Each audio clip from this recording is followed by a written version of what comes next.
part 2. So part 2 is important. That is actually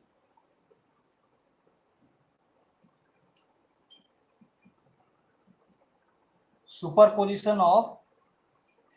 So this part is very important part. Okay, superposition on waves, superposition of waves and interference. So this is very important part. So this diffraction is also very important.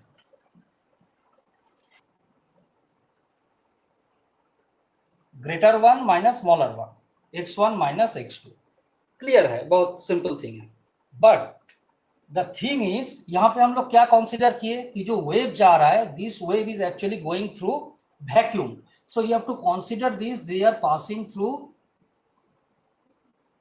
Vacuum और you can say air. हम लोग air को भी vacuum मान लेते हैं. ठीक है, कितना बड़ा देखो हम लोग का साथ ये होता है, धोखा होता है कि हम लोग एयर भी जो है एयर को वैक्यूम मान लेते हैं. एयर का क्या रिफ्रैक्टिव इंडेक्स है, एयर जो है वो वैक्यूम जैसा ही है. So this is the general consideration. ठीक है, ये चीज तो समझ में आया कि दो ठो वेव है, यहाँ पे एक तो लाइट का सोर्स है, यहाँ पे एक तो लाइट का सोर्स है. अब दोनों को फेंका गया, दोनों इस जगह में मीट किया. तो मीट करने से पहले दोनों ने कितना कितना पाथ ट्रेवल किया, उसका जो डिफरेंस है that is called path difference. Very simple thing, very simple. ये लेकिन एक मीडियम है जिसका रिफ्रैक्टिव इंडेक्स है म्यू. ठीक है, अगर इस सेम लाइट को मैं वैक्यूम में छोड़ता तो उसी टाइम में, जिस टाइम में वो x डिस्टेंस गया है, यहां से यहां तक गया है, उसी टाइम में ये वाला वेव क्या ज्यादा जाता या कम जाता, ज्यादा डिस्टेंस जाता या कम डिस्टेंस जाता. इससे समझ लो, यहां से यहां जाने में इसको टाइम लगा है डेल्टा टी. उसी डेल्टा टी टाइम में तो वो ज्यादा जाता ना. So the actual formula of path difference is delta x equal to mu1 x1 minus mu2 x2. अब एयर हो या अगर एयर है या वैक्यूम है तो mu1 का वैल्यू, मतलब कोई भी मीडियम वैक्यूम अगर है तो उसका mu1 का वैल्यू भी 1. वैक्यूम में म्यू का वैल्यू कितना, वैक्यूम का म्यू कितना 1. मतलब डेल्टा टी टाइम में ये इतना पाथ जा रहा है, एक्स डिस्टेंस जा रहा है, हो सकता है. लेकिन अगर ये वैक्यूम में जाता तो ये जो लेंथ होता, सो दिस लेंथ ज्यादा होता. और ये कितना ज्यादा होता, दिस इज इक्वल टू हो जाता म्यू टाइम्स एक्स. उसी डेल्टा टी टाइम में अगर ये वैक्यूम में जाता तो इसका मतलब है कि path difference always should be considered with respect to vacuum. Now suppose ये वाला जो डिस्टेंस है S1 से लेके P, जहां पे दोनों इंटरसेक्ट कर रहा है, सो S1 P. ठीक है, और ये जो है दिस इज से O, चीज पूरा वैक्यूम में होता है. तो हम लोग यहाँ पे डेल्टा एक्स क्या लिखेंगे, डेल्टा एक्स मतलब हो गया पाथ डिफरेंस. तो हम लोग देखेंगे ये लाइट इधर से जाके इधर से इधर गया है, दैट मीन्स ये लाइट कितना पाथ ट्रैवल किया है, OS2 प्लस S2P.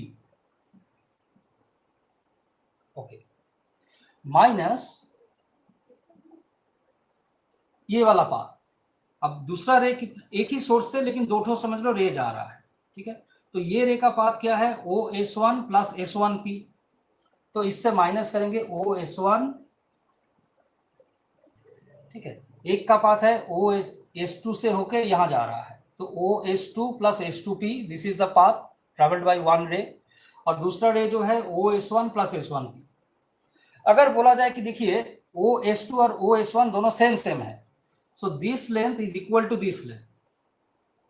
तो हम लोग बोलेंगे OS2 और OS1 तब तो कैंसिल हो जाएगा, so this will be equal to S2P minus S1P. लेकिन हम लोग ऑन द कॉन्ट्ररी ये भी बोल सकते हैं कि हम लोग वी कैन कॉन्सिडर यहाँ पे ऐसे,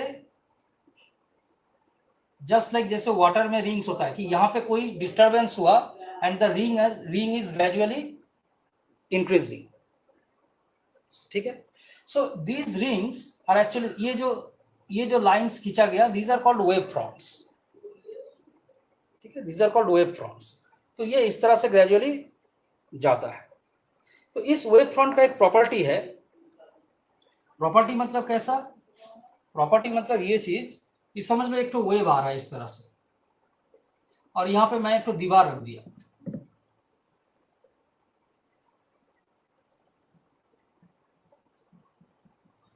तो जब वो यहां पे आके टकराएगा, then it will create new disturbance, ठीक है। This is actually the principle of Huygens principle. ये वेव फ्रंट्स है, ये वेव फ्रंट्स बढ़ते हुए आ रहा है, लाइट एक्चुअली, लेकिन हम लोग कैसे बोलेंगे, ऐसे आ रहा है चारों दिशा से, मतलब ऐसे आ रहा है, रे ऐसे आ रहा है, लेकिन हम लोग उसका वेव को कैसे कंसीडर करेंगे, इस तरह से, जस्ट लाइक वाटर का जो वेव्स होता है, ठीक है। तो ये वेव समझ लो इस तरह से जा रहा है, these are actually called wave fronts. Light ray बोलेंगे इस तरह से जा रहा है, लेकिन वेव ऑप्टिक्स में क्या बोला जाता है कि एक्चुअली जो वेव्स है, वेव का जो समझ लो ऐसे फिर ऐसे, so this is one wave front, this is another wave front, ऐसे अगर लाइन खींचा जाएगा तो यहां से it will start to form new wave forms. जैसे यहाँ पे एक तो छोटा सा स्लिट रखा हुआ है, तो यहाँ पे ऑब्स्ट्रक्टेड हुआ, तो बाकी जगह में से तो रुक गया, लेकिन ये जो छोटा जगह है यहाँ से फिर से वो वेव फैलाना चालू करेगा। सो अगेन यहाँ से वेव्स, लाइट मतलब चारों दिशा से ऐसे जाएगा, ठीक है। तो लाइट का propagation will be like this, लेकिन वेव को हम लोग कंसीडर करेंगे इस तरह से। मतलब समझ लो कि बहुत सारा वेव्स, एक वेव है, उसके बगल में just side by side there is another same type of wave, same wave.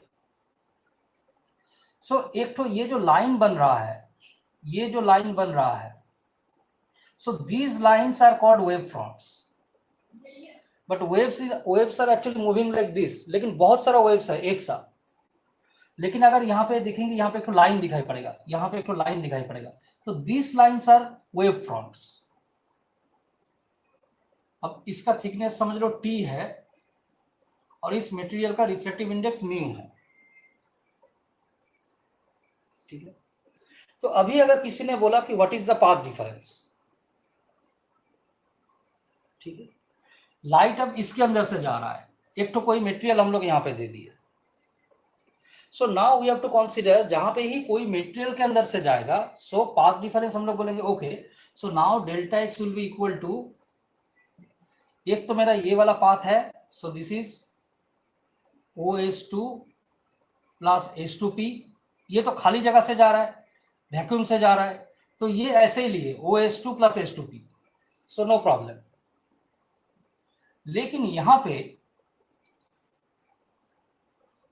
This minus, अब इसका पाथ कैसे लेंगे, जरा सोच के देखिए। अभी यहां तो हम लोग को देखना पड़ेगा ये एक्चुअली वैक्यूम में कितना डिस्टेंस गया। तो देखो मैं सही लिख रहा हूं कि नहीं, OS1 माइनस T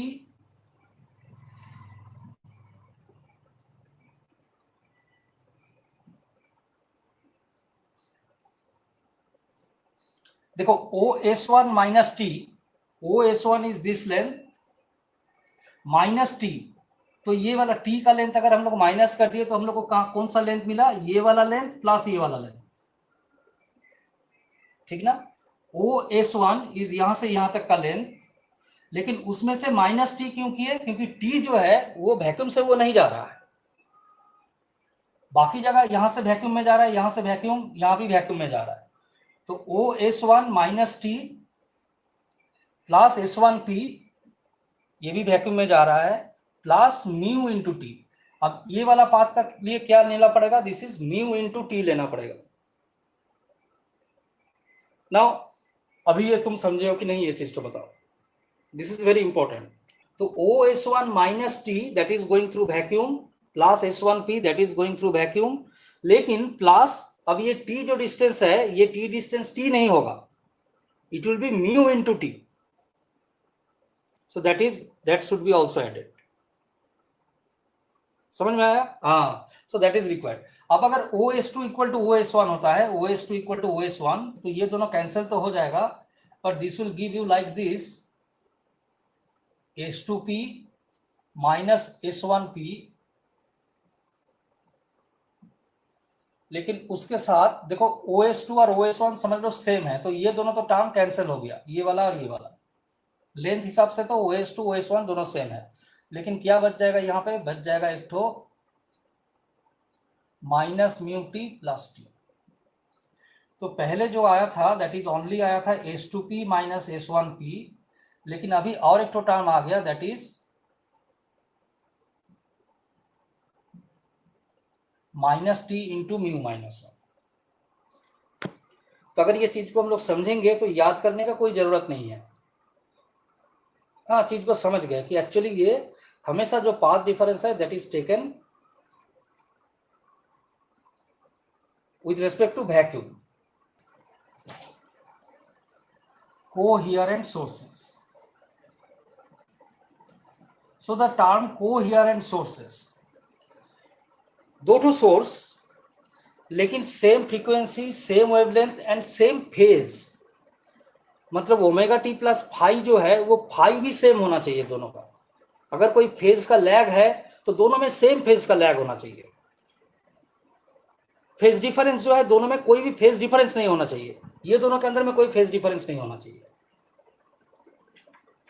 ओके, तो इस तरह का दो सोर्स कभी दो ठो लाइट से नहीं बनाया जा सकता।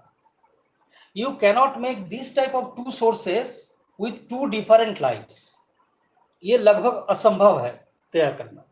सो you cannot take one light another light same time में, सेम पावर का है, सब कुछ सेम है, सेम टाइम में स्विच ऑन किए, but still there will be some variation in the phase, कुछ ना कुछ वेरिएशन तो आ ही जाएगा।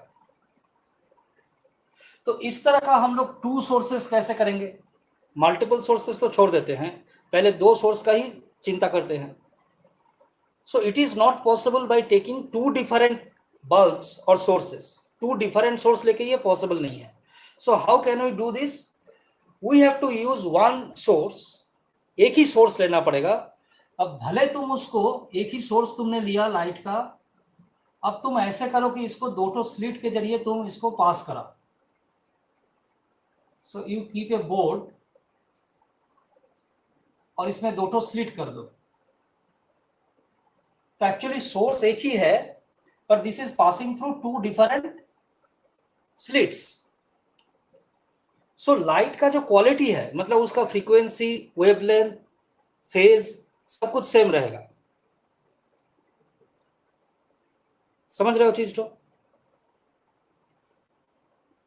लेकिन कोई अगर बोलेगा कि हम लोग कोहेरेंट सोर्स तैयार करना चाहते हैं टेकिंग टू डिफरेंट बल्ब्स और taking two different sources, is it possible? No, simply it is not possible. ठीक है, तो ये पहला बात है कि ये पॉसिबल नहीं है। So how will you produce, इस तरह का अगर सोर्स हम लोग को चाहिए तो कैसे प्रोड्यूस करेंगे? तो मल्टीपल इसमें होल कर दो, छोटा छोटा स्लिट कर दो मल्टीपल, पीछे लेकिन एक ही बल्ब देना पड़ेगा। So all will be coherent source. Okay, अभी अगर दोनों इस समय मार्ज होता है, इस जगह में अगर दोनों मार्ज होता है, ठीक है, तो क्या होगा, दोनों वेव जो देख रहे हैं कि ये भी ऊपर, ये भी ऊपर, ये नीचे, ये नीचे, अब अगर दोनों मार्ज होगा so they will produce something constructive. अब क्या इफेक्ट होगा वो तो बाद में, लेकिन they will produce something which will be constructive, कुछ अच्छा इफेक्ट मिलेगा इसमें, क्योंकि दोनों का क्रेस्ट एंड ट्रो मिलते हुए जा रहा है। तो दोनों वेव अगर एक ही साथ लेफ्ट राइट करते करते जा रहा है, and if they match, if they march, then it will produce some constructive effect.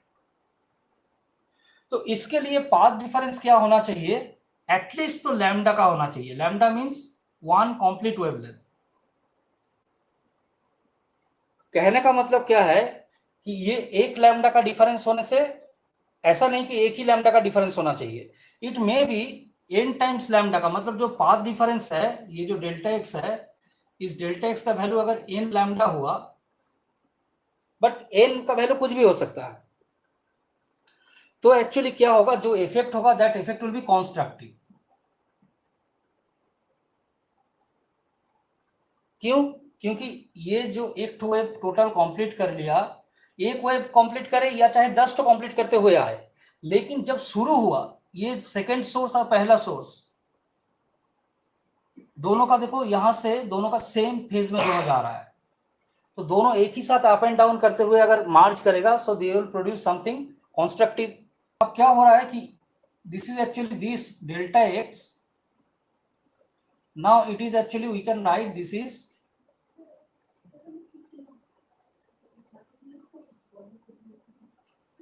where n belongs to integer, ठीक है।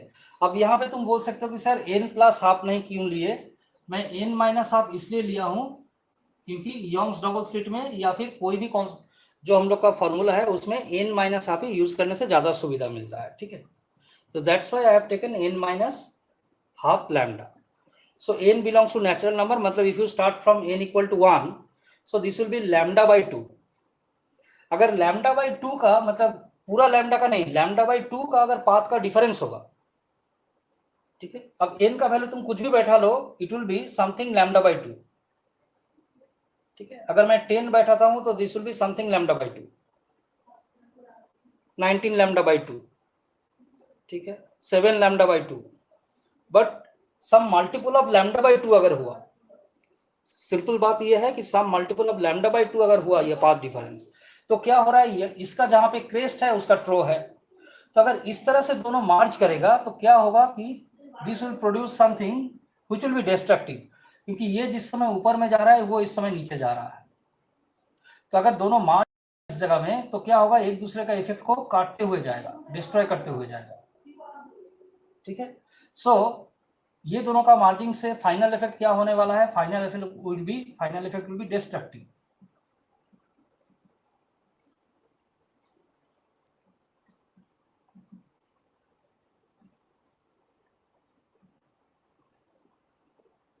अब कॉन्स्ट्रक्टिव क्या चीज है, कितना कॉन्स्ट्रक्टिव होगा वो हम लोग देखेंगे। And if delta x equal to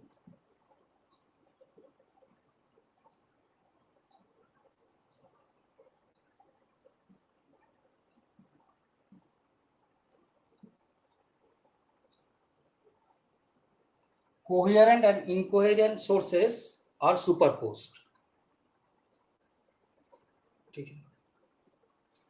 तो अभी हम लोग देखें कि इलेक्ट्रिक फील्ड इक्वल टू इसका फॉर्मूला जो था that is E naught sign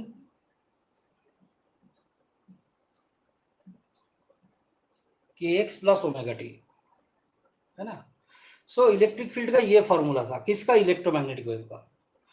तो फॉर आवर सुविधा हम लोग क्या करेंगे, इसको लिखेंगे E इक्वल टू ए लिखेंगे इसको, ठीक है, ई नॉट को ए लिखेंगे।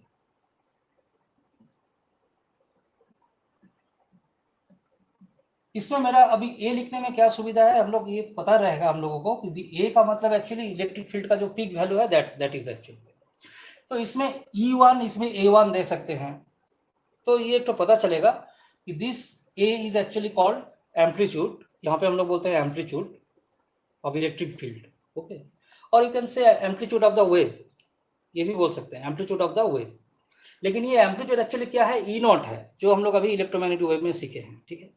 और जो इंटेंसिटी है, इंटेंसिटी इक्वल टू क्या फॉर्मूला होता है, intensity equal to epsilon naught c E R M S square.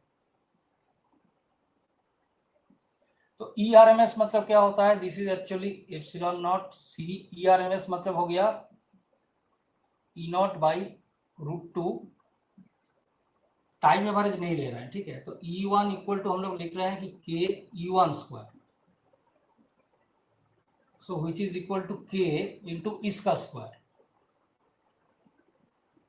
अच्छा मैं बता दे रहा हूं, देखो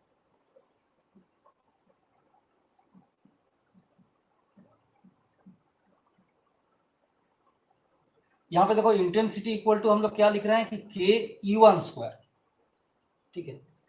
E1 स्क्वायर मतलब के इंटू इलेक्ट्रिक फील्ड का स्क्वायर।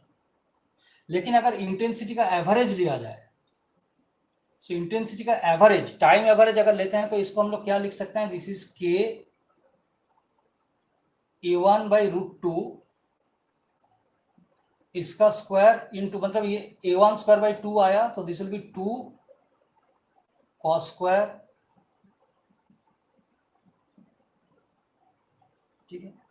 a1 बाई रूट 2 मतलब हो गया कि this is actually k a RMS of 1 उसका स्क्वायर, a1 बाई रूट 2 मतलब a RMS हो गया, तो k into a RMS square, और 2 cos square theta that can be written as 1 plus cos 2 theta.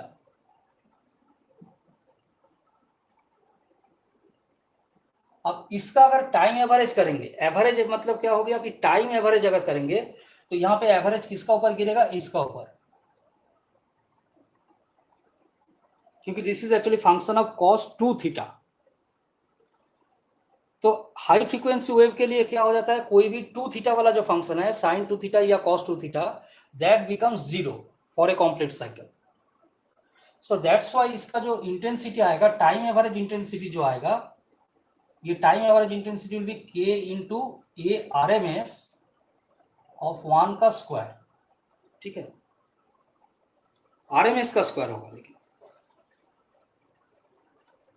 लेकिन अगर बोलता है कि टाइम एवरेज नहीं, ऐसे इंटेंसिटी क्या होगा, तो I1 equal to k into E1 square, ठीक है। और टाइम एवरेज, एवरेज इंटेंसिटी लेकिन जरूरी है, ठीक है। एवरेज इंटेंसिटी क्या हो जाएगा, k a RMS का स्क्वायर, तो a RMS मतलब एक्चुअली यू कैन से E RMS, और I2 इक्वल टू क्या हो जाएगा, k into E2 square, that is k, E2 क्या है, ये पूरा चीज तो, दैट इज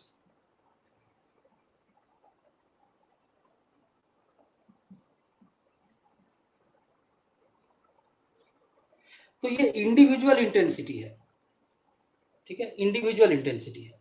एक वेव का इंटेंसिटी इज दिस, दूसरा वेव का intensity is this at any time t, ठीक है। लेकिन हम लोगों को चाहिए कि जब दोनों सुपर इम्पोज हो जाएगा तब क्या इंटेंसिटी आएगा, रिजल्टेंट इंटेंसिटी क्या आएगा, ठीक है। तो अभी हम लोग क्या बोले कि जो रिजल्टेंट इसका लेंगे that will be equal to E1 plus E2। So we take this simple, this E1 plus E2, क्योंकि इसके अलावा कोई उपाय नहीं है। तो इसका मतलब जो रिजल्टेंट इंटेंसिटी होगा that will be equal to k into resultant का square,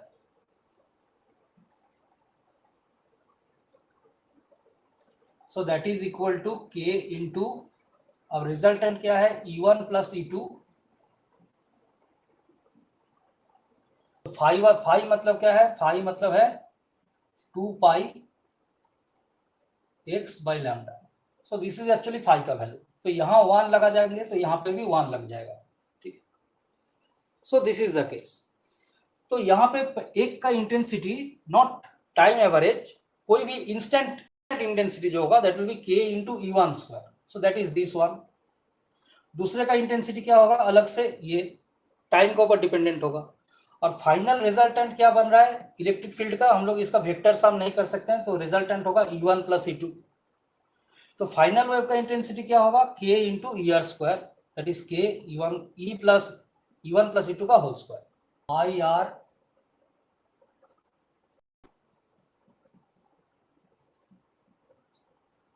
that is equal to k E1 square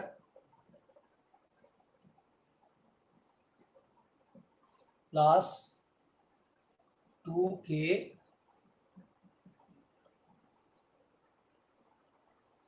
ये आ गया, ओके। नाउ E1 का स्क्वायर हम लोग पहले देख के रखे थे, तो उसका वैल्यू क्या हो जाएगा, this will B A1 square cos square, so this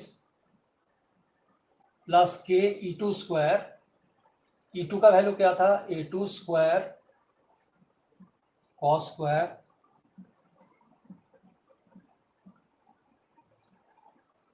plus 5/2,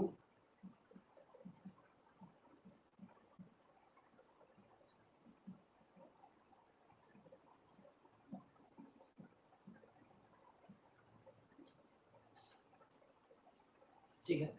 लेकिन हम लोग को क्या करना है, ये तो इंस्टेंटेनियस आया है, इंस्टेंटेनियस से कोई चीज पता नहीं चल रहा है, इंस्टेंटेनियस से कोई चीज पता नहीं चलेगा। सो हम लोग को टाइम एवरेज करने के लिए थोड़ा सा इस तरह का करतूत करना पड़ेगा कि वी कैन राइट दिस के A1/√2। अगर A1/√2 कर लेते हैं तो this will B actually A1 RMS, मतलब इस वेव का RMS आ जाएगा, ठीक है। तो A1/√2 मतलब एक्चुअली इसका स्क्वायर कर लिया तो नीचे बाई 2 हो गया, तो this will B 2 cos square. तो 2 cos स्क्वायर थीटा को क्या लिख सकते हैं, we can write this 1 plus cos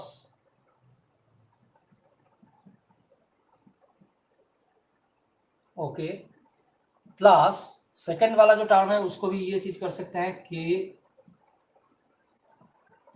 अब ये जो टर्म आया इसको क्या लिख सकते हैं, दिस इज A1A2, ये दोनों को हम लोग और 2 को यहां दे सकते हैं, तो 2 cos A cos B, ये फॉर्मेट आ जाएगा, है ना। तो इसको लिखेंगे कैसे, इसको इस तरह लिख सकते हैं।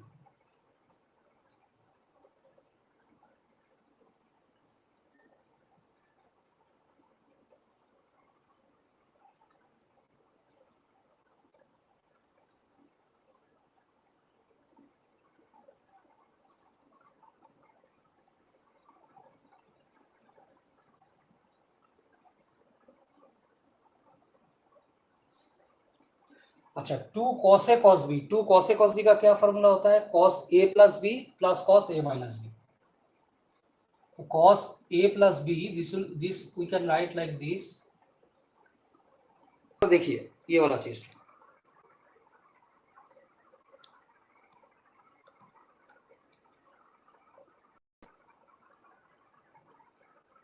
जो I रिजल्टेंट आ रहा है that is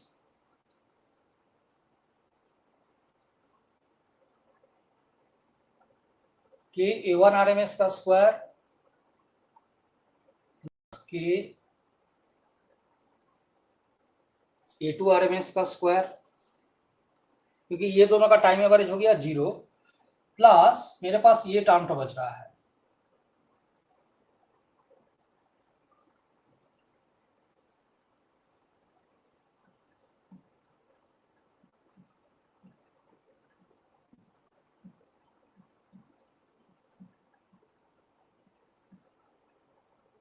is this term, इसका भी एवरेज लेना है, टाइम एवरेज।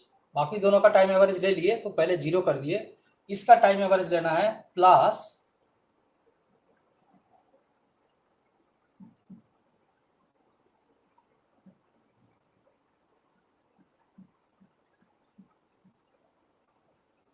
इसका भी टाइम एवरेज लेना है।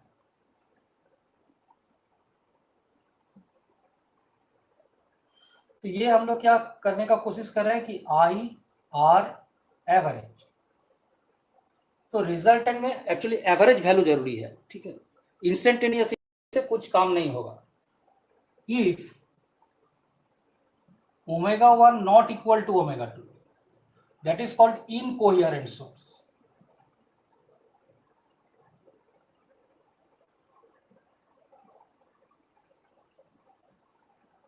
अगर ω1 और ω2 अलग अलग हुआ, मतलब दोनों का फ्रीक्वेंसी अलग है, तो क्या हो जाएगा तुम्हारा, ये भी 0 हो जाएगा क्योंकि इसमें भी टाइम है, जिसमें भी टाइम रहेगा, टाइम का फंक्शन होगा तो वो 0 हो जाएगा, ठीक है। क्योंकि ये इतना हाई फ्रीक्वेंसी है कि अगर टाइम किसी में अटैच्ड है तो that will give you the final result 0 electromagnetic wave के केस में। तो इसमें देख रहे हैं, इसमें भी टाइम अटैच्ड है, इसमें भी टाइम अटैच्ड है, प्लस φ1 माइनस φ2 उससे कोई फर्क नहीं पड़ने वाला है। अल्टीमेटली इसका एवरेज और इसका एवरेज दोनों का एवरेज होगा 0। तो मेरे पास क्या बचेगा, ω1 अगर ω2 का समान नहीं हुआ तो हम लोग का जो IR एवरेज होगा, तो इसको मैं फाइनल I एवरेज लिख रहा हूं, I average this is equal to k A1 का RMS का स्क्वायर प्लस A2 का RMS प्लस 0, यहाँ पे के A1 A2 इंटू 0 हो जाएगा, क्योंकि इस दोनों में टाइम अटैच्ड है, so that's why it will give. तो अगर इनकोहेरेंट सोर्स हुआ तो आई एवरेज क्या मिलेगा, दोनों जब सुपर इम्पोज हुआ तो एवरेज मुझे क्या मिला, this is actually equal to I1 RMS का square. So this is actually intensity of पहला wave plus intensity of second wave.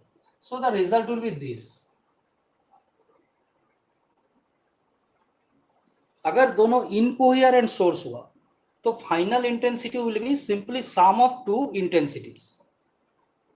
इसका इंटेंसिटी प्लस इसका इंटेंसिटी, दोनों का इंटेंसिटी हुआ. ठीक है, समझ में आया चीज? तो मतलब इनकोहेरेंट सोर्स, इसमें क्या बोले हैं, इसमें हम लोग क्या चीज डिस्कस कर रहे हैं कि superposition of coherent and incoherent source. तो इनकोहेरेंट सोर्स अगर हुआ तो क्या मिलेगा, I average equal to simply I1 plus I2, ω1 equal to ω2. So ω1 equal to ω2 means this is actually coherent source. अगर कोहेरेंट सोर्स है मेरा तो I average, so this is K A1 RMS का स्क्वायर, ये तो रहेगा ही, KA2 का RMS का स्क्वायर, ये भी रहेगा. अब इसमें ω1 इक्वल टू ω2 अगर होता है तो, लेकिन इसमें 2ωt हो जाएगा. तो 2ωt means this will also be a function of time. तो ये वाला पार्ट तो जीरो हो जाएगा, ऊपर वाला पार्ट हो जाएगा जीरो. लेकिन अगर ω1 इक्वल टू ω2 हुआ तो this part will be zero along with the time. ω1 equal to ω2 होने से ये पार्ट तो हो गया जीरो. तो टाइम जब ही चला गया तो मेरे पास क्या बचेगा अभी, तो ये चीज तो बच जाएगा, KA1 A2 एंड कॉस, सिर्फ ये वाला part.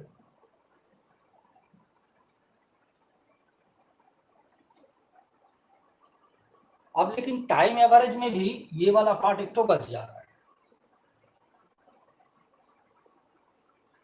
So what can we write this, we can write it, जैसे ये है इसको ऐसे लिख सकते हैं A1 RMS का स्क्वायर प्लस K प्लस, इसमें क्या कर सकते हैं, एक तो ऐसे कर सकते हैं कि 2A1 by √2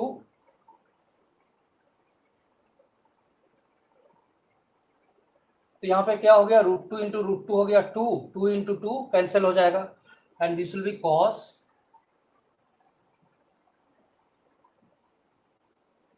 so that means this is actually I1, this is I2 plus, अब ये देखो A1 बाई √2, A1 बाई √2 मतलब दिस इज एक्चुअली ऐसे लिख सकते हैं 2K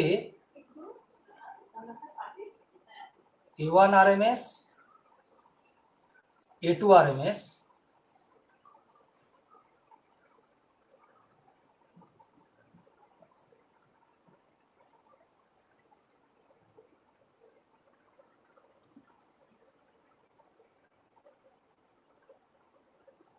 I1 plus I2 plus, अगर इसको इंटेंसिटी के फॉर्मेट में करना चाहते हैं तो हम लोग इस तरह से कर सकते हैं इसको. ठीक है, देखो रूट अंडर K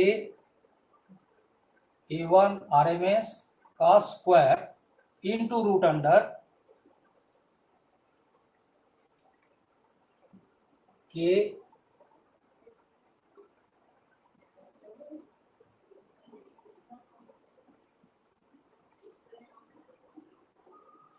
अब root K into root K will give you K, root K into root K will give you K.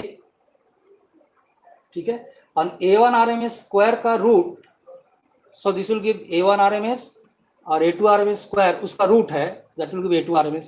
तो टर्म सेम ही लग रहे हैं, लेकिन इसमें सुविधा क्या है, now we can write this as I1 plus I2 plus 2 root under, this is actually root under I1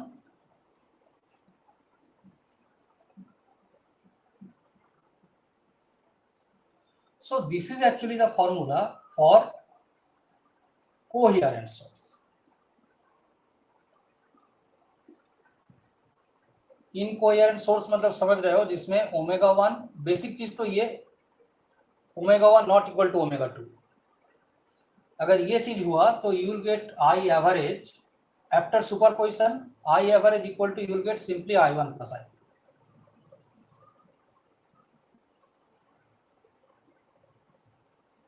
और for coherent source,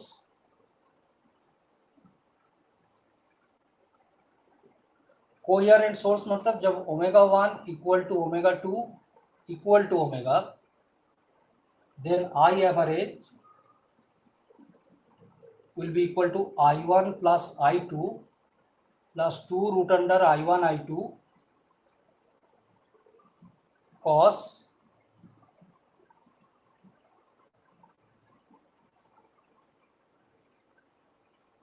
phi 1 minus phi 2, and this term is written as cos phi, where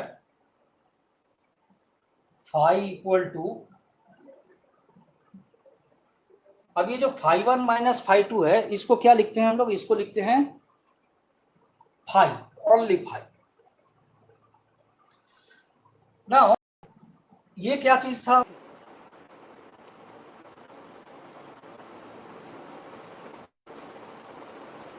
So phi 1 equal to 2 pi x1 by lambda minus this is, so that means 2 pi by lambda into, और ये पहले से हम लोग थोड़ा सा चर्चा कर लिए थे कि x1 माइनस x2 जो होता है that is called path difference. So this term is called path difference. So that means phi जो है, that phi is equal to 2 pi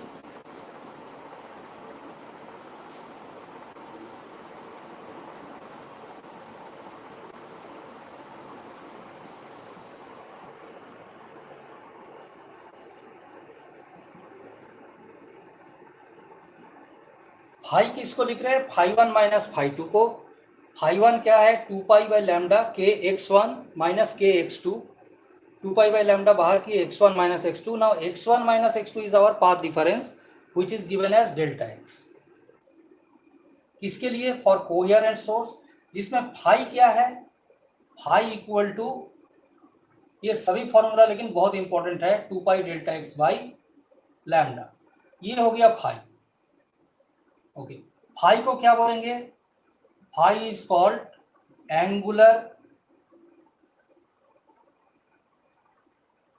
phase difference.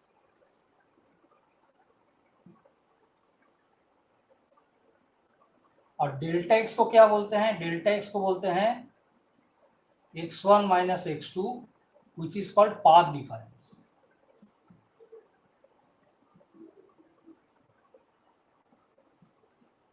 So these two and this is